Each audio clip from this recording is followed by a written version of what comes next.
Hello, welcome or welcome back to the channel 12 Step Guide with Troy O. Today we're going to do step 10 in the Alcoholics Anonymous material, the book 12 Steps and 12 Traditions, commonly known as the Step Book. Last time we did step 10 in the Alcoholics Anonymous Big Book, the original book that came out first. And I also read step 10 from the material, the step book I wrote in 98. The information there would have been different from what was in the big book. Collectively, it's my hope that it prepares you to hear today's reading. I hope to really impress you today with Bill's observations. There's a marked change happening here at step 10 in this step book. And we're going to get into that. But first, here's a question. I've been sober a long time. So, what steps do you think I work on a daily basis? My answer, generally on a daily basis, is going to be steps 10, 11, and 12. Some might be surprised I didn't mention step 1. So, what's the difference there? Step 1 is historical, a review of history. For example, I wouldn't need to evaluate each day that if I touch a hot stove, I'm going to get burned. Once I understand that, truly understand that information, it simply doesn't change unless I'm interested in touching a hot stove, mind you. Now, that's different, and I'm not. So it's historical. But step 10, 11, and 12, with a minor exception on 10, we'll get into that today, is forward looking. It's in the moment and forward looking. Yeah, and we're going to learn more about that today. So, what is step 10? Continued to take personal inventory, and when we were wrong, promptly admitted it. So, we know that in its most basic form to be continued to take personal inventory, step 4. And when we're wrong, step 8, promptly admitted it, step 9. So in its barest form.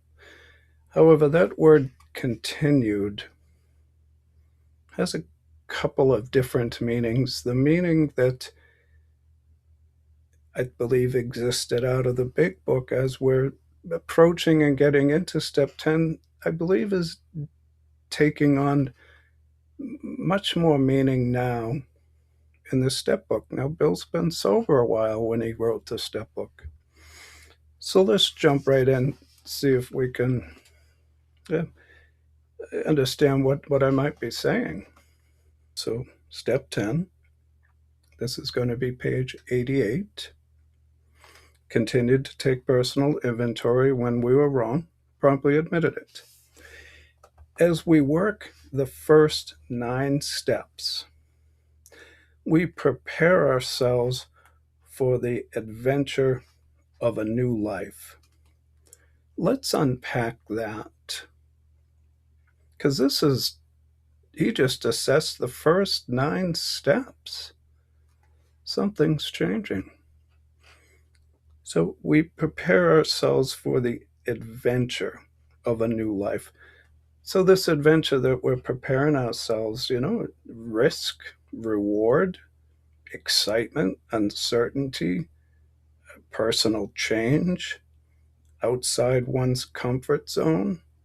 It's new, it's different. It's not the same old, same old. It can't be. I'd drink something remarkable had to change. So this new life, but more, let's get into that more. Let's understand that more. This is true recovery taking hold. Bill mentioned in the big book, entering the world of spirit, that personality change, that marked change in your thoughts, attitudes, and actions. A factory reset, if you will. So now we're going to continue on. But when we approach step 10, we commence, we begin, or we start to put our AA way of living to practical use, to actual use, day by day, in fair weather or foul, in all conditions. Then comes the acid test, that crucial test. Can we stay sober, keep in emotional balance, and live to good purpose under all conditions? It's a question he poses. A continuous look, an ongoing look at our assets and liabilities, our strengths and weaknesses, and a real desire to learn and grow by this means. To learn and grow by this means being step 10, are necessities for us. We alcoholics have learned this the hard way. More experienced people, of course, in all times and places, have practiced unsparing self-survey and criticism. They've practiced a very honest survey and accepted criticism of themselves. It's just a part of what they do to stay balanced. So it's something we're learning to do. For the wise, smart, well-balanced people have always known that no one can make much of his life until self-searching becomes a regular habit, until he is able to admit and accept what he finds, this self-truth, and until he patiently and persistently tries to correct what is wrong, tries to continue to improve. So now let's consider that in contrast to what the drunk's been up to. When a drunk has a terrific hangover because he drank heavily yesterday, he cannot live well today. But there is another kind of hangover which we all experience whether we are drinking or not. So the alcoholic basically has a double-edged sword, whereas some people in other programs might have a single-edged sword. And so let's get into that. Whether drinking or not, there's some problems out there that we're going to experience. So whether drinking or not, this is the emotional hangover, the direct result of yesterday's and sometimes today's excesses of negative emotion, anger, fear, jealousy, and the like. Step 4 in our lists. Now we're going to have, this is deeper understanding about our step 4 list. These words, Bill's going to use these again in this step 10 to deepen and broaden your understanding of how these may affect us. If we would live serenely today, peacefully, and tomorrow, we certainly need to eliminate these hangovers, these emotional hangovers he's talking about. This doesn't mean we need to wander morbidly around in the past. We don't have to stay stuck in the past or be dwelling in the past. Well, why is that? It requires an admission and correction of errors now. So this is in the moment, some issue happening in the moment. In contrast, what's he going to say next? Our inventory, our step 4 inventory, enables us to settle with the past. So if you've already done your step 4 inventory and now you're at step 10 addressing some emotional issue, those are different. So our inventory enables us to settle with the past. When this is done, we are really able to leave it behind us. That's the message. You do that 4-step inventory, you settle out, and you move on. Have you done that? Have you done your 4th step inventory? Are you in recovery, going to meetings? Are you trying to do that, or have you done that? When our inventory is carefully taken and we have made peace with ourselves, the conviction, the confidence, follows that tomorrow's challenges can be met as they come, in step 10 largely. And that's the difference. Diffusing that past so it doesn't keep creeping up on you. Although all inventories, this is inventories of oneself, are alike in principle, the time factor does distinguish one from the other. Now we're going to get into different types of step 10 inventories. And this may sound familiar from what I read out of 98. There's the spot check inventory, taken at any time of day whenever we find ourselves getting tangled up. I petition each day you go to a AA meeting, you're doing a spot check inventory.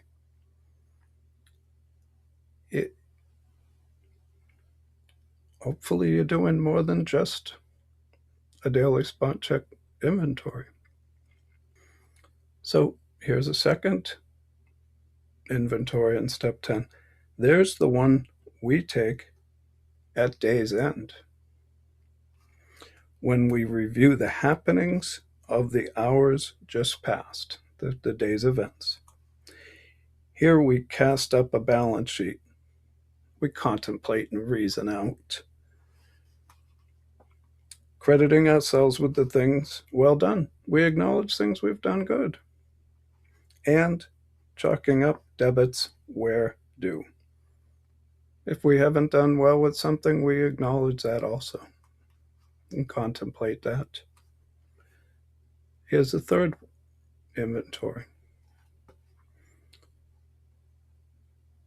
Then there are those occasions when alone, or in the company of our sponsor or spiritual advisor, we make a careful review of our progress since the last time. So this is presupposing you've already done one since the last time, it's saying. Many AAs go in for annual, that's yearly, or semi-annual, every 2 years, annual or semi-annual house cleaning.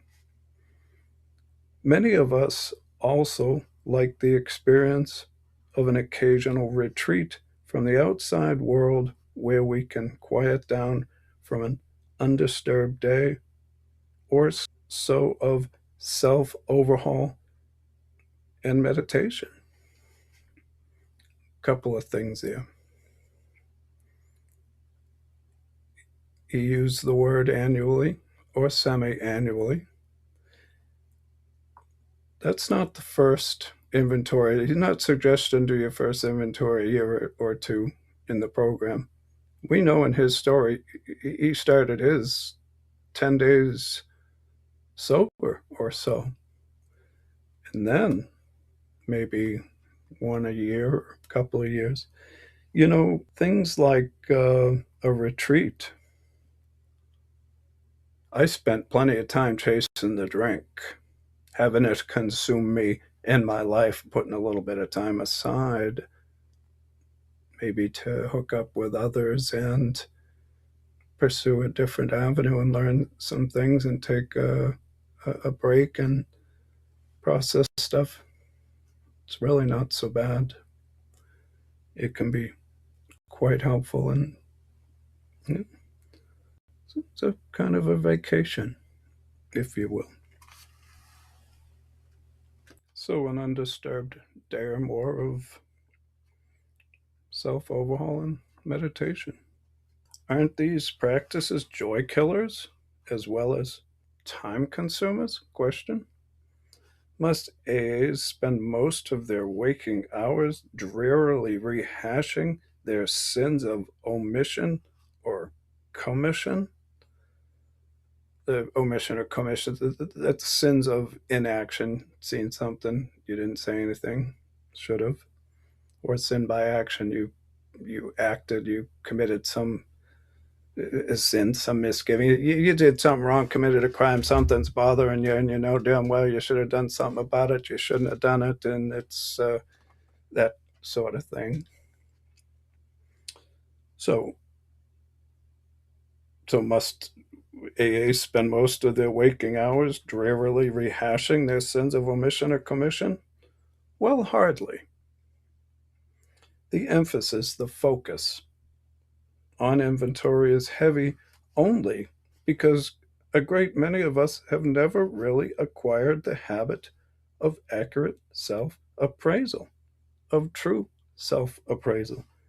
And I can tell you, and I've said it before, I witnessed many a meeting where people really weren't interested in doing it. Oh, if I do that, I'll drink. Well, you've been drinking already anyway. Get right into it. Don't let it scare you. It's going to help you. There's a real way to do it. Watch the videos. It's incredible what Bill put together as you understand the steps. You watch the videos. It, it, it'll change your life for the better. It'll open up a life to you that you never imagined possible. Once this healthy practice has become grooved, worn a path, it will be so interesting and profitable that the time it takes won't be missed. For these minutes and sometimes hours spent in self examination are bound to make all the other hours of our day better and happier. And at length, our inventories become a regular part of everyday living. Make sufficient time for that rather than something unusual or set apart. It becomes common to us, normal. And it takes effort and time and doing and willingness. Before we ask what a spot check inventory is, we're going to call that number one, the spot check inventory. Let's look at the kind of setting, the kind of surroundings and mindset in which such an inventory can do its work. It is a spiritual axiom. I'll call that a leading likely truth. That every time we are disturbed, no matter what the cause, there is something wrong with us. And that with us is in italics, so it's important to him. So what might he mean by that? Something wrong with us? Well, at minimum, it has off balanced us. So there's something happening inside of us, something's wrong inside, regardless of how it came to be, there's something wrong inside of us. Now, if somebody hurts us and we are sore, we're angry, we are in the wrong also. We're evaluating our thinking, wants, needs, desires, expectations, values, tolerance of other. Something has happened that has made us angry, and the concept is maybe something inside of us could change to rid ourselves of that anger. And why would we do that? What's the matter with anger? But are there no exceptions to this rule? Question. What about justifiable anger? If somebody cheats us, aren't we entitled to be mad? Question. Can't we be properly angry with self-righteous folk? Question. For us of AA, these are dangerous exceptions. We have found that justified anger ought to be left to those better qualified to handle it, whoever that might be. I do want to touch on there's a difference. That doesn't mean we're not going to get mad. Something happens, you get mad. We're not shutting down our emotions. But there's a difference between something happens and all right, you get mad, you just stay mad. Maybe it's a choice. There's a difference of, say, flying off the handle with rage and that resentment that just drives you. I've heard in the program somebody's renting space in your head or you're giving it away for free. And so there's a whole step 4 and step 10 bills means business with these types of resentments can really have a marked impact on our behavior. For few people have been more victimized by resentments than have we alcoholics. It mattered little whether our resentments were justified or not. A burst of temper could spoil a day, and a well-nursed grudge could make us miserably ineffective.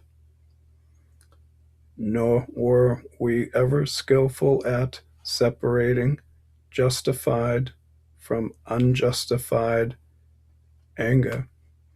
Again, step 4, addressing this stuff here is more depth into why and how you might look at it, separate it out, understand it better on paper in a step 4 format. It isn't always easy to see just off the top of your head. Maybe the alcoholism doesn't want you to see it.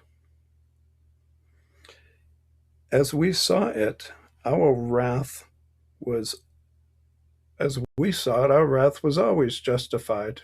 We have every right to be pissed off.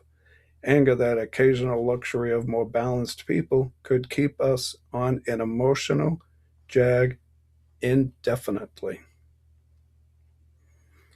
These emotional dry benders, this addictive behavior, often led straight to the bottle.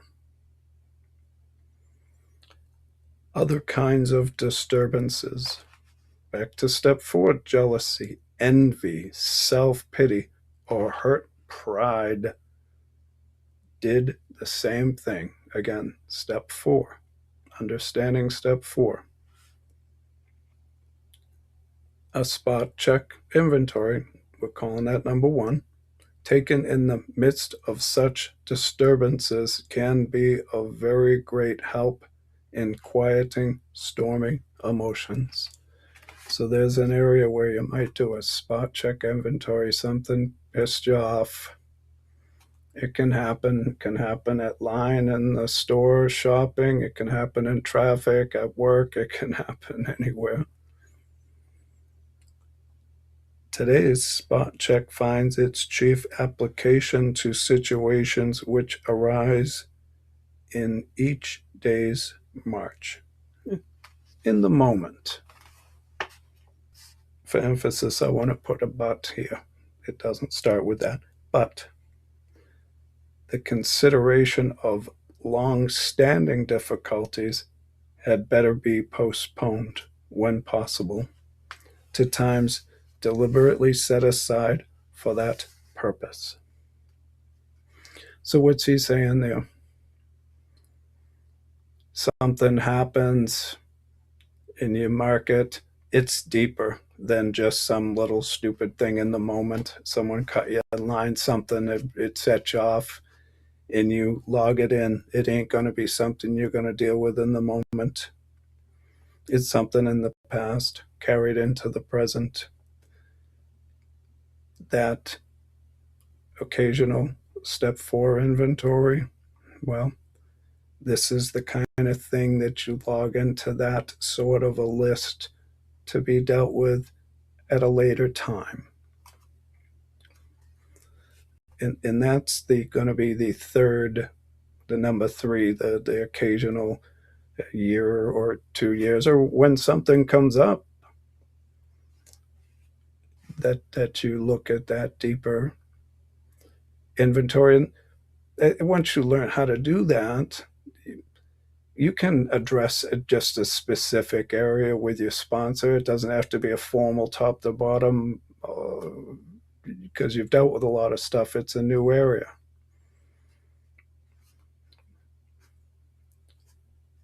So that's different than what we're talking about now. We're going to go back to the quick inventory in the moment is aimed at our daily ups and downs, especially those where people or new events throw us off balance and tempt us to make mistakes. In all these situations, this is whatever set us off, we need I'm emphasizing this, self-restraint, B, honest analysis of what is involved, C, a willingness to admit when the fault is ours, D, and an equal willingness to forgive when the fault is elsewhere. So these are components that we develop. For us, they've been damaged or never had them, never saw the point, didn't even understand what was going on there. Whatever the case is, these are 4 very important points: self restraint, honest analysis, willingness to admit faults, and willingness to forgive. We're not perfect, and the moment can be a little difficult sometimes. We need not be discouraged when we fall into the error, the old behavior, something set us off, the error of our old ways. For these disciplines are not easy. We shall look for progress, not perfection. Our first objective, our first goal, will be the development of self restraint. So, self restraint is something that you develop, it's a learned behavior. It's learned by understanding it, understanding what sets you off. Hungry, angry, lonely, or tired. All kinds of stuff can set us off. This carries a top priority rating. It's very important. Self restraint, learning self restraint. When we speak or act hastily or rashly, carelessly, the ability to be fair minded and tolerant evaporates on the spot. Instant asshole. One unkind tirade, a speech or a comment, or one willful snap judgment can ruin our relationship with another person for a whole day, or maybe a whole year. Nothing pays off like restraint of tongue and pen. Maybe everything that we think doesn't need to be said. We don't have to react every time. Maybe we can contemplate. Maybe it wasn't that important after all. What's really going on here? And if these things keep happening, why is that? What's causing that? What settings might you be in? What might need to change? We must avoid quick tempered criticism and furious, power driven argument. The same goes for sulking, silent anger, or silent scorn. That's an intense dislike. These are emotional booby traps baited with pride. There's that word pride. And vengefulness.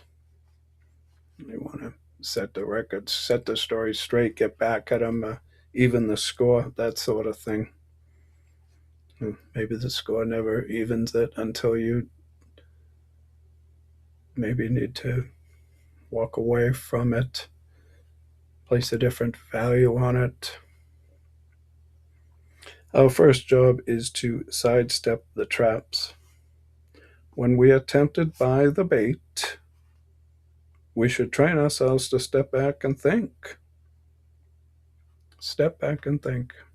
Train ourselves. For we can neither think nor act to good purpose until the habit, so we're forming a habit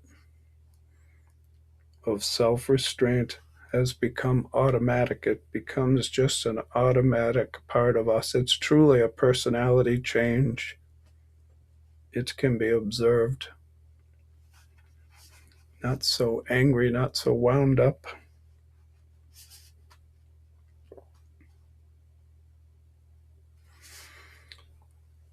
And we're going to get into maybe you've been sober a while and success is coming your way. Disagreeable or unexpected problems are not the only ones that call for self control. We must be quite as careful when we begin to achieve some measure of importance and material success. For no people have ever loved personal triumphs, its achievement, victory, or success more than we have loved them. We drank of success as a wine which could never fail to make us feel elated. Be careful of the success high, the feeling of that you get. You can feel high with success, excess elation. When temporary good fortune came our way, we indulged ourselves in fantasies of still greater victories over people and circumstances, thus blinded by prideful self-confidence, a couple of words in the step 4, failed self-confidence, and that pride shows up again and again. We were apt to play the big shot. That clown drug dealer that I told you that motivated me to do these things, I believe he got caught up in that. Of course, people turned away from us, bored or hurt. Let's talk about that self restraint a little bit, understanding that self restraint, the ability to control impulses, actions, desires, emotions, verbalizations, things you come out your mouth. So, learning self restraint. Now that we're in AA and sober, in winning back the esteem, the respect of our friends and business associates, we find that we still need to exercise some vigilance, some caution with self. As an insurance against big shot-ism. What's he saying there? What do I think he's saying there? I want to just phrase it in a different way. An addictive behavior that causes the release in excess of brain drugs, endorphins, opiates, other chemicals, in this case, big shotism. I want to take a second and come back to that. I call him a clown drug dealer. He's in jail now. And after I get done with the steps, they're going to do a case study on him. But I want to get into it for a second. What happened?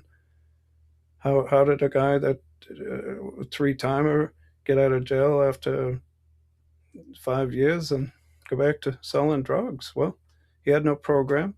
He was on work release in there, had a fistful of money, come out of there after some time, had himself a place, hired some old friends of his to help fix it up, became the big shot. And I believe some of what happened with the big shotism, he definitely suffered from it. The brain drug started to release. He already had a predisposition for opiates. Never even seen it coming. This in its simplest form. I'm just trying to give some idea. I've had to think about it in length. How on earth do these people do what they, how can this destroy your life? How did this happen? Well, it's subtle. And there's a lot of pieces to it. I'm going to visit that later. I just wanted to throw out something to tie to big shotism. What can happen? How can this happen? You got to identify it. If it's a problem, identify it, build a protection against it, build a program around it. Otherwise, it's an addictive behavior. Get those brain drugs releasing beyond what is normal, because they should release. That's where you feel good. So when you do a good job, you feel good. The brain releases some sort of a drug to give you a temporary feeling, good feeling, and it's normal. It's life. That's how things work. But this excessive stuff, well, that's different. It's important to understand that. Now, Bill didn't know that back in the day. I know it now. Just trying to understand things, some, regardless of if you've ever had a drink or drug in your life, for example. So, anyway, thank you for letting me indulge for a minute. Moving on.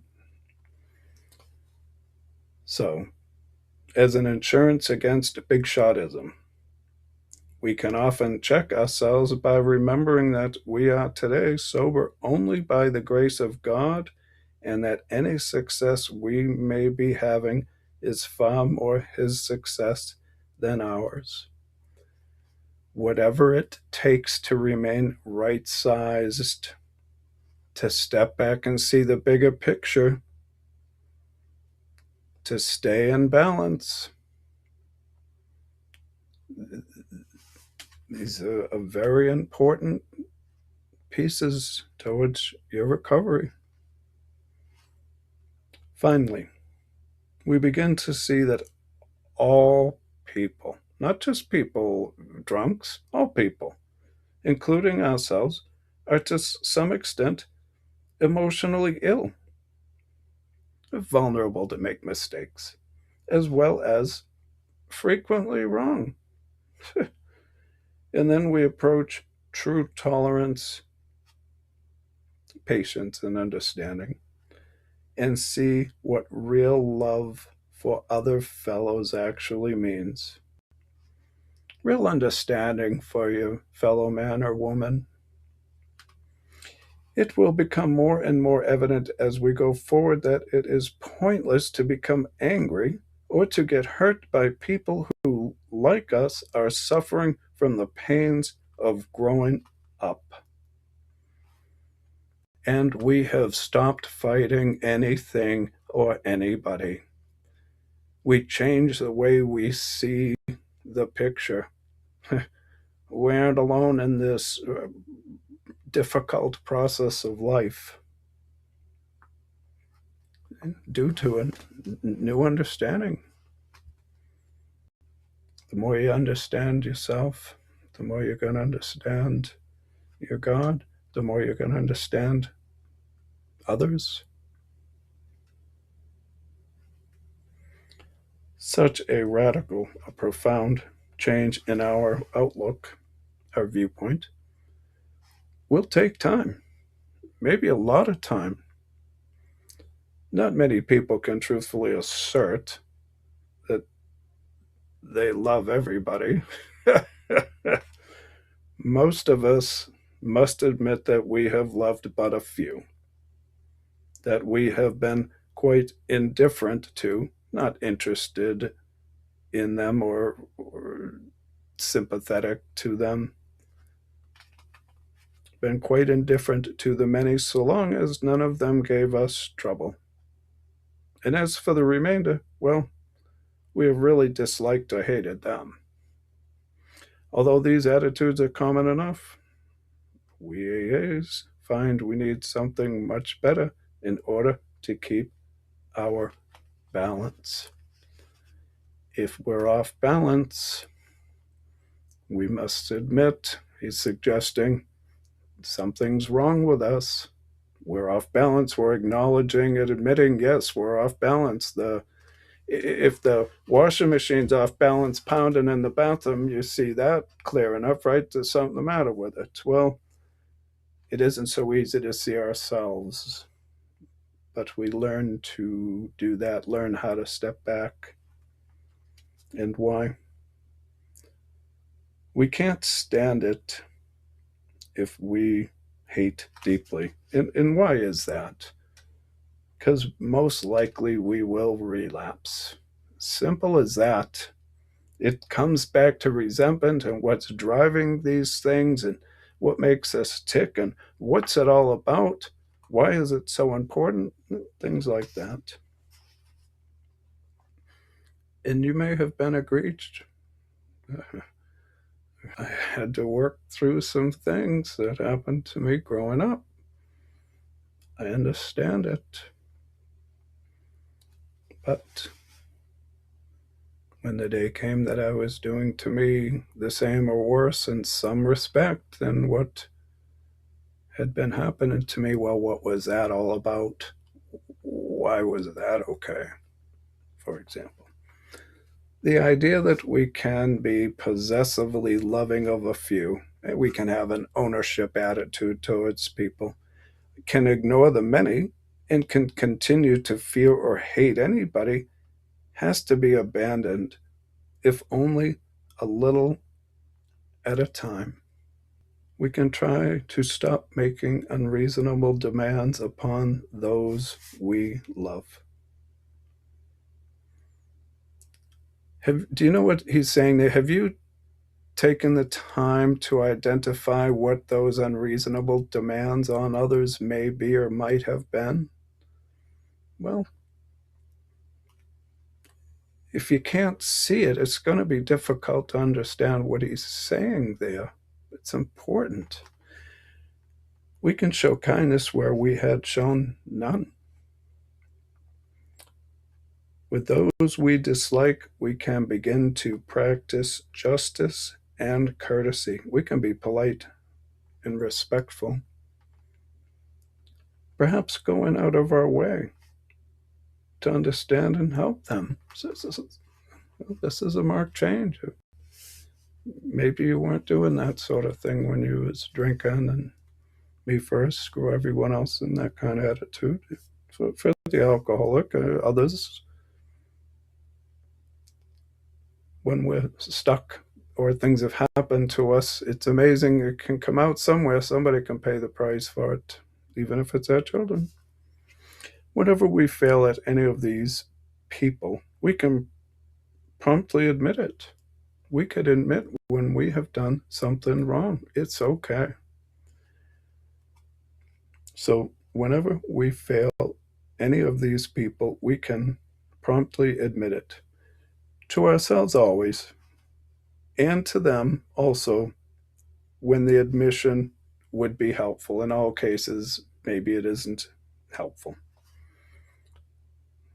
Here's some words: courtesy, kindness, justice, and love are the keynotes by which we may come into harmony, into balance with practically anybody.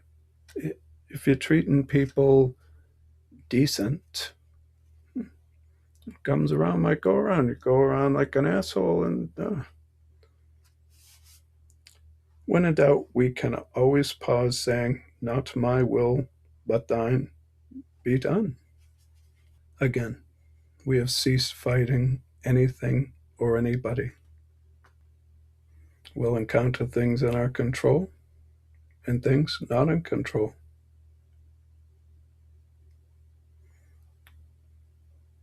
Did you choose to get in the ring, into the fight? Or did you choose not to? Either way, we can encounter things, but it's how you react and respond that matters. And we can often ask ourselves, am I doing to others as I would have them do to me today? Would you like to be treated the way you're treating others? It's a fair question. Would you like to be treated the way you treat others? And why is it different for you than them? What's up with that? So now we're going to get into what I'll call number 2.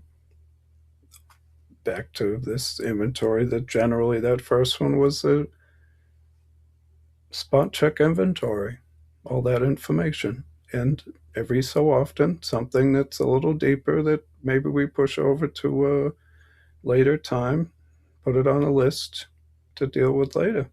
Maybe the same thing keeps popping up in different ways. So when evening comes, perhaps just before going to sleep, many of us draw up a balance sheet for the day. We think over the day's events. This is a good place to remember that inventory taking is not always done in red ink. It's not always written on paper. We can just sort of process things, mull it over. It's a poor day indeed when we haven't done something right. That something is in italics. Bill means that. See the things you've done right. That's important, as well as the things that didn't go so well. As a matter of fact, the waking hours are usually well filled with things that are constructive, successful, advancing, not destructive. Good intentions, good thoughts and good acts are there for us to see.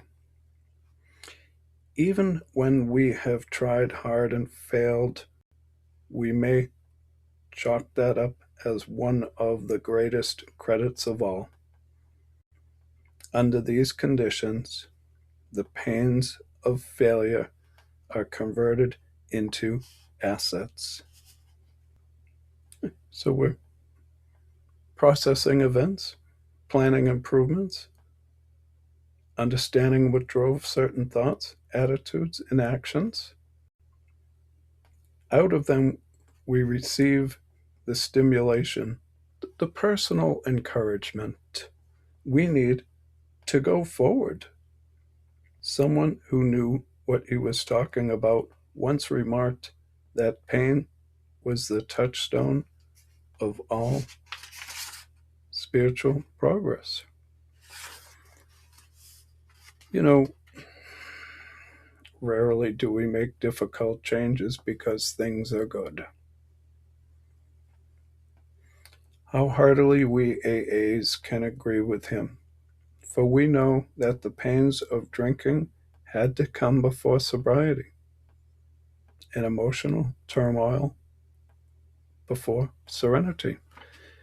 And so, coming back, these good intentions, good thoughts, good acts, they're there for us to see. We can look back.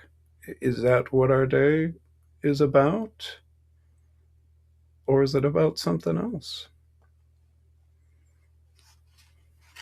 As we glance down the debit side, that's the negative side of the day's ledger, our review of the day, we should carefully examine our motives in each thought or act that appears to be wrong.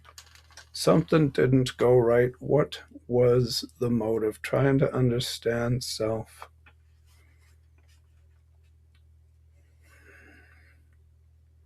Trying to stay balanced. Living a happy life in the people around us. So we don't have to drink and just live a wretched. It's real changes to us inside. In most cases, our motives won't be hard to see and understand. And we're going to get into a little bit of step 4 language here. When prideful, angry, jealous, anxious, or fearful, we acted accordingly. And that was that. Driven by negative emotions. Understand those as a real point to step 4. The more we can unlock ourselves and understand that and build a defense against it. Here we need only recognize that we did act or think badly. Try to visualize, try to imagine how we might have done better, and resolve with God's help to carry these lessons over into tomorrow, making, of course, any amends still neglected. Now, it's just going to touch on it briefly, and we're going to call it number 3. It can be subtle. But in other instances, only the closest scrutiny, only the closest real deep evaluation will reveal what our true motives were. There are cases where our ancient enemy, rationalization, let's visit that definition before we go on, shall we? Use a fuzzy logic to describe, understand, or explain something, and slanting our behavior, feelings, and thoughts in a self-serving way to avoid guilt, discomfort, and hide questionable motives, even from ourselves. We'll thought it rationalization, what we might do and why we might do it, and how to untie that knot. So there are cases where our ancient enemy rationalization has stepped in and has justified conduct which was really wrong. The temptation here is to imagine that we had good motives and reasons when we really didn't. Bill's going to get into some examples now for us about this, and we're going to return back to the days inventory. Again, that fourth step inventory, just touching on it a couple of times, but I want you to see it, know it's there. So, and I'm going to emphasize A, B, C, and D. So A is some examples of how we might have rationalized things. And it's, again, good to understand it in the old fourth step process. We constructively criticized someone who needed it when our real motive was to win a useless argument. And we'll call this B. Or the person concerned not being present, we thought we were helping others to understand him, when in actuality our true motive was to feel superior by pulling him down. I'm going to call this C. We sometimes hurt those we love because they need to be taught a lesson when we really want to punish. Or I'll call it D. We were depressed and complained we felt bad, when in fact we were mainly asking for sympathy and attention. This odd trait of mind and emotion, this perverse wish to hide a bad motive underneath a good one, permeates. We'll say fills a room like a bad stink, or water passing through a dry sponge, permeates human affairs from top to bottom. This subtle, cunning, and elusive, hard to see, kind of self-righteousness to feel morally superior, smug, or better than them attitude when judging others, can hide under the smallest act of thought. Learning daily to spot, admit, and correct these flaws is the essence of character building and good living. Some more positive examples here. Column A, an honest regret for harms done. Call it B, a genuine gratitude for blessings received. Call it C, and a willingness to try for better things tomorrow will be the permanent assets we shall seek. We're seeking these in step 10. So again, honest regret for harms, a genuine gratitude for blessings received, and a willingness to try for better things tomorrow will be permanent assets we shall seek. These are important assets that we embrace inside of us as we venture on this new road in step 10 and put all this into practice in step 10. Having so considered our day, again, that we're on the day's end inventory, not omitting, not forgetting to take due note of things well done, important to see the good things, and having searched our hearts for neither fear nor favor,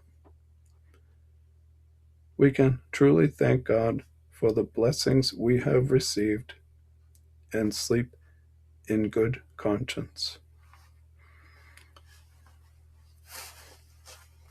Certainly, that's where your relationship with your higher power, however that relationship is, whatever that relationship is, it's you and the higher power. It's you and your conscious and subconscious.